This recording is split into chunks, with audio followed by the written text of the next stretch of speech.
अस्सलाम वालेकुम friends, welcome back to my channel. आज है फ्राइडे और मैं और जैना खड़े हुए हैं कीकी नेल्स एंड स्पा के सामने। तो मैं और जैना थोड़ा सा कुछ मामा बेबी टाइम स्पेंड करने आए हैं। यहाँ पर सैलून्स एंड स्पास के अंदर बच्चों के लिए भी कुछ पैकेजेस होते हैं, तो बहुत ज़्यादा एक्सपेंसिव नहीं मगर थोड़े कम रेट्स के ऊपर आप बच्चों को भी नेल कलर वगैरह लगवा सकते हैं या थोड़ा सा कोई फीट वॉश करवा सकते हैं। तो बहुत रीजनेबल रेट्स में कर देते हैं ताकि पेरेंट्स बच्चों को आराम से यहाँ पर लाकर कुछ टाइम एंजॉय कर सकें। वैसे शिफ्टिंग से पहले तो मेरा कोई प्लान नहीं था कहीं स्पा या सैलून्स जाने का, लेकिन संडे को हमें एक ढोलकी में जाना है। हमारे फ्रेंड्स, हमारे जो सर्कल है उसमें किसी की बहन की शादी है। शादी तो लाहौर में है और इंशाल्लाह ताला सितंबर में है, तो फैमिली लाहौर चली जाएगी, लेकिन उन्होंने ढोलकी का एक इवेंट यहीं पर रखा है, हैमिल्टन के अंदर रखा है। और हैमिल्टन थोड़ा दूर है, हमारे टोरंटो से थोड़ा सा दूर है, आई गेस 1 घंटे की ड्राइव है। तो उससे भी रिलेटेड मैं आपको एक मजे की बात बताऊंगी, लेकिन वो मैं आपको संडे वाले दिन ही बताऊंगी, ढोलकी वाले दिन ही बताऊंगी। तो बस इसी वजह से मुझे आज सैलून में ये आज एक थोड़ा सा अर्जेंट अपॉइंटमेंट बुक करना पड़ा। अच्छा, गूगल पर कीकी नेल एंड स्पा की काफ़ी अच्छी रेटिंग है, आई गेस 4.8 समथिंग कुछ रेटिंग है, एंड इट्स रिलेटिवली न्यू। और यहाँ की जो सबसे अच्छी बात यह है कि ये एक तो रेटिंग बहुत अच्छी है, सेकेंड इनकी सर्विसेज बहुत अच्छी हैं। आज मैं सेकंड टाइम आ रही हूँ यहाँ पर, और पिछली दफ़ा भी मैं और जैना आए थे, तो we were very happy and satisfied with their services. एक चीज़ जो यहाँ की मुझे नहीं अच्छी लगती वो ये है कि ये हमेशा से फुल होता है और अपॉइंटमेंट आपको, बहुत मुश्किल तो नहीं बोलूँगी, अपॉइंटमेंट आपको यहाँ पर आकर लेना पड़ता है। तो कल हम लोग आए थे, अपॉइंटमेंट लेके गए थे, तो बस 3 बजने ही वाले हैं। तो चलिए हम लोग अंदर जाते हैं और फिर थोड़ा सा आपको अंदर की भी मैं क्लिप दिखाती हूँ। अंदर जाके मैंने बहुत ज्यादा शूट नहीं किया क्योंकि आपको पता है सैलून्स में काफी लोग होते हैं और किसी की प्राइवेसी इन्वेट करना अच्छी बात नहीं होती। सबसे पहले अंदर जाके मैंने और जैना ने अपने नेल कलर सिलेक्ट किए, जिस कलर के कपड़े हम ढोलकी में पहनेंगे। तो बस थोड़ी बहुत ही मैं क्लिप्स वहाँ जाकर शूट कर सकी।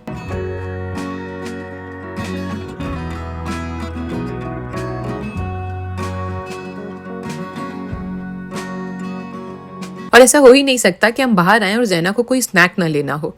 तो ये पोर्चुगीज बेक शॉप मेरी और जैना की एक लेटेस्ट डिस्कवरी है, जो हमने कल ही डिस्कवर की थी जब हम कल यहाँ पर अपॉइंटमेंट्स बुक करने आए थे। तो कल भी हमने यहाँ के कपकेक्स लिए थे। यहाँ पर सारी चीजें सरप्राइजिंगली बहुत रीजनेबल प्राइसेस में मिल जाती हैं। घर आकर आज की मेरी टू डू लिस्ट में मेरा क्लोजेट क्लियर करना था, जो पता नहीं बेचारा कब से निगलेक्टेड था। तो अगले 1-2 घंटे तक तो मैं बस यही करती रही। और क्लोजेट क्लीनिंग के दौरान हमेशा कोई ना कोई ऐसे कपड़े जरूर मिलेंगे जो आपने कभी खरीदे होंगे लेकिन पहनना भूल गए होंगे।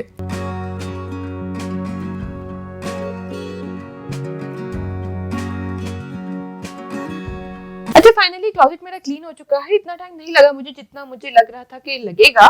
जल्दी हो गया क्लीन अप। मैंने सारी चीजें निकाल के बाहर रख दी हैं। हस्बैंड 2 घंटे पहले बोल के गए थे कि वो बॉक्सेस लेके आ रहे हैं, तुम सब सामान निकाल के क्लियर अप करके रखो, फिर आके हम रखेंगे बॉक्सेस के अंदर सारा सामान रखेंगे। लेकिन वो अभी तक घर नहीं आए हैं, डिनर का भी टाइम हो गया है। पूरा क्लोजेट मैंने क्लीन कर लिया है सिवाय इस ड्रेस के, क्योंकि ये कल मैं ढोलकी में पहनूंगी, कल नहीं परसों, सॉरी। और फिर फाइनली इब्राहिम कार्टन्स ले ही आए, तो मैंने क्लोजेट का सारा सामान उनमें पैक कर लिया।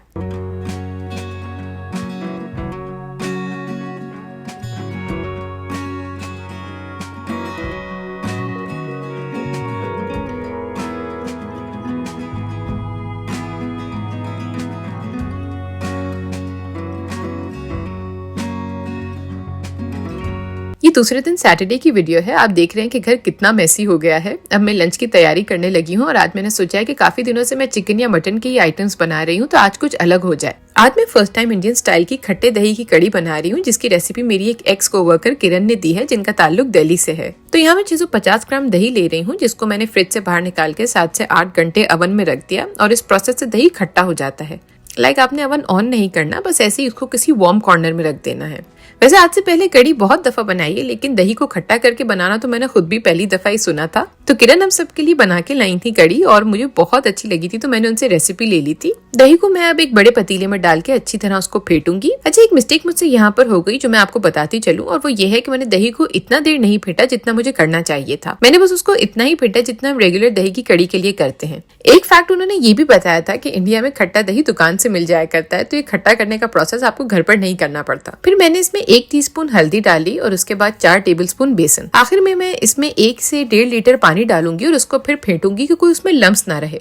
और आप देख रहे हैं कि इतना फेंटने के बावजूद भी मुझसे थोड़ी मिस्टेक हो ही गई, जो मैं आपको आगे जाके बताऊंगी। फिर मैंने कड़ी को स्टोव पर रख दिया और आंच को फुल कर दिया ताकि इसमें बॉईल आ जाए। वेल अनफॉर्चुनेटली बॉईल आने के बाद दही कर्डल होना स्टार्ट हो गया था और मुझे उस वक्त ऐसा लगा कि शायद आज मुझसे नहीं बन सकेगी, लेकिन I did not give up और मैंने फाइनली निकाला अपना इलेक्ट्रिक हैंड मिक्सर। फिर कड़ी मिक्सचर को काफी देर तक बीट किया, जिसके बाद मेरी कड़ी बिल्कुल ठीक हो गई। तो मैं आपको रिकमेंड करूंगी कि आप इलेक्ट्रिक बीटर जरूर यूज करें और बिल्कुल पहले स्टेप पर ही इसको इस्तेमाल कर लें। फिर मैंने कड़ी को स्लो कुकिंग के लिए रख दिया। अब मैं अपने पकोड़े बना रही हूँ, जिसके लिए मैं 2 कप बेसन को छान लूंगी और फिर उसमें हस्बे जायका ही मसाले डालूंगी, जिसमें है नमक, पिसी लाल मिर्च, गरम मसाला और जीरा पाउडर। आप यहाँ पर खटाई के लिए आमचूर पाउडर भी डाल सकते हैं, लेकिन मैंने कभी यूज नहीं किया।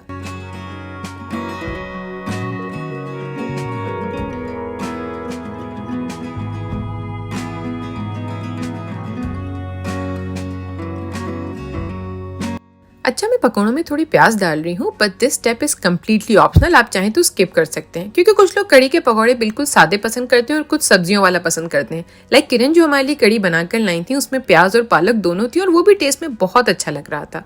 ये मेरी कड़ी पूरे 2 घंटे से स्लो कुक हो रही है और अब इसका पानी भी ऑलमोस्ट आधा हो चुका है और इसका बहुत ही अच्छा और स्मूथ सा टेक्सचर हो गया है। तो इस स्टेज पर अब मैं इसमें पकौड़े डाल लूंगी।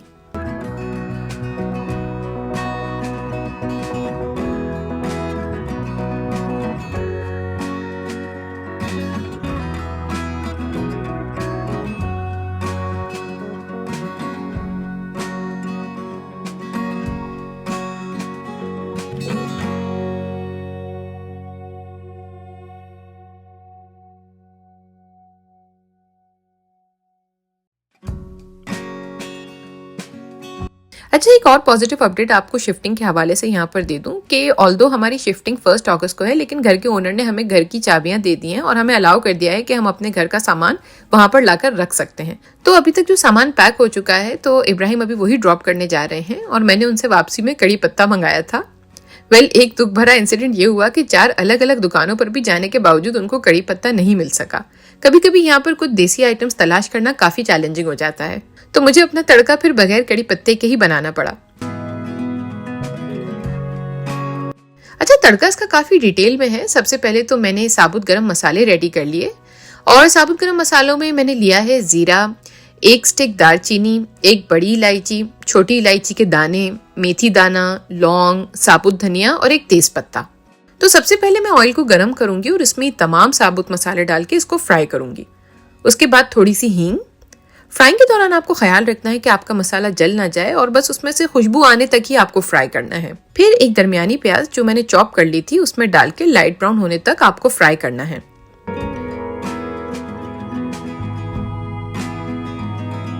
प्याज का जब कलर चेंज होने लगे आप उसमें चॉप लहसुन डाल दें। मैंने अभी के लिए फ्रेश चॉप किया है। आखिर में मैं मसाले डालूंगी, जिसमें है लाल मिर्च पाउडर, धनिया पाउडर, जीरा पाउडर और गरम मसाला पाउडर। और मसालों के बाद इसको मैं इतना ज्यादा नहीं रखूंगी चूल्हे पर और फौरन से ही अपनी कड़ी में डाल लूंगी।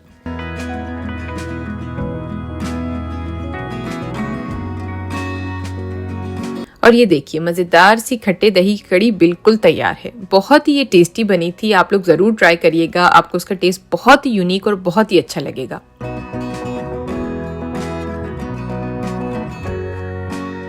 फाइनली आज संडे है और आज ही ढोलकी है। तो जैसा कि मैंने आपको बताया था कि मैं आपको एक बहुत ही मजे की बात बताऊंगी और वो ये है कि ढोलकी है हैमिल्टन में और वहां तक जाने में हमें डेफिनेटली हाईवे लेना होगा। तो मैं हाईवे पर चला तो लेती हूँ, लेकिन एक बात जो मैं अपने ब्लॉग्स में हमेशा बताती हूँ कि मुझे रास्ते याद नहीं रहते। तो ऐसा हो ही नहीं सकता कि मैं हाईवे पर जाऊं और रास्ता ना भूलूं। तो आयशा आ गई मेरे पास और आयशा भी इनवाइटेड थी ढोलकी में। मैंने आपको बताया था कि आयशा मार्कम में रहती है और मार्कम और हैमिल्टन के बिल्कुल बीच में हमारा घर है। तो डिसाइड ये हुआ कि मैं जाते हुए ड्राइव करूंगी और आयशा जीपीएस के थ्रू मुझे रास्ता समझाएगी और वापसी में आयशा ड्राइव करेगी और मैं उसको रास्ता समझाऊंगी।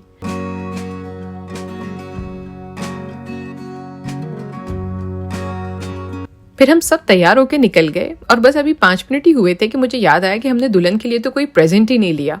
काफी देर तक तो हमें समझ ही नहीं आया कि क्या करना है। मे बी कोई दूसरे इवेंट में दे देंगे प्रेजेंट, लेकिन शादी की तमाम तकरीबात अब पाकिस्तान में होंगी और डेफिनेटली मैं और आयशा तो वहां नहीं होंगे। रिगार्डलेस मुझे खाली हाथ जाना बिल्कुल भी नहीं अच्छा लग रहा था, तो फिर हमने डिसाइड किया कि वेन्यू के आसपास किसी शॉप पर रुककर प्रेजेंट ले लेंगे। वैसे ये तकरीब was an all women gathering, मतलब आदमी इनवाइटेड नहीं थे, वरना इतना लॉन्ग डिस्टेंस तो मेरे हस्बैंड ही ड्राइव करते हैं, मैं नहीं करती। लेकिन आयशा के आ जाने से मुझे काफी हिम्मत हो गई।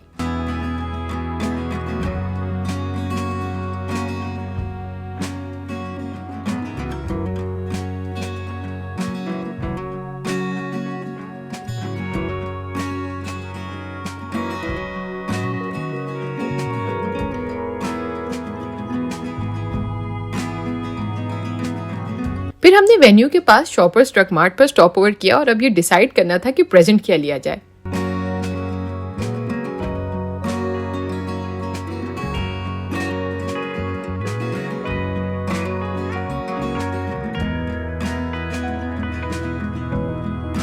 शॉपर्स पर बहुत बड़ा सेक्शन कॉस्मेटिक्स, स्किन केयर और परफ्यूम्स का होता है, तो हमें समझ ही नहीं आ रहा था कि क्या लें, और हम लेट भी हो गए थे तकरीब के लिए।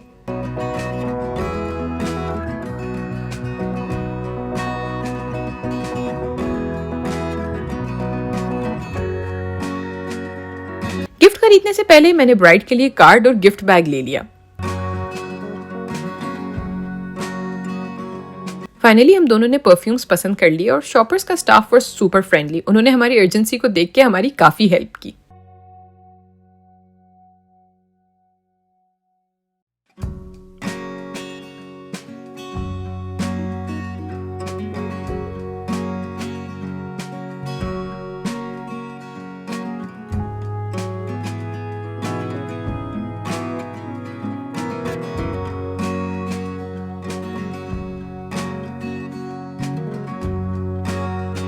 और ढोलकी पर हम एग्जैक्टली 5:30 बजे पहुंचे। अंदर जाके मैंने बहुत ज्यादा शूट नहीं किया क्योंकि आपको पता है it was a private event, तो अच्छा नहीं लगता, तो बस थोड़ा सा ही फोटोशूट हम फ्रेंड्स ने कर लिया।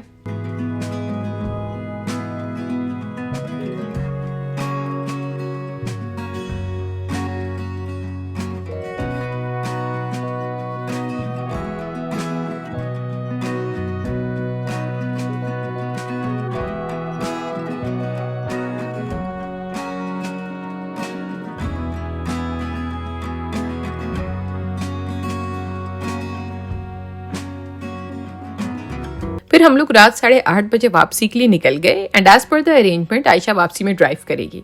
ऑनेस्टली आज की ट्रिप किसी एडवेंचर से कम नहीं थी।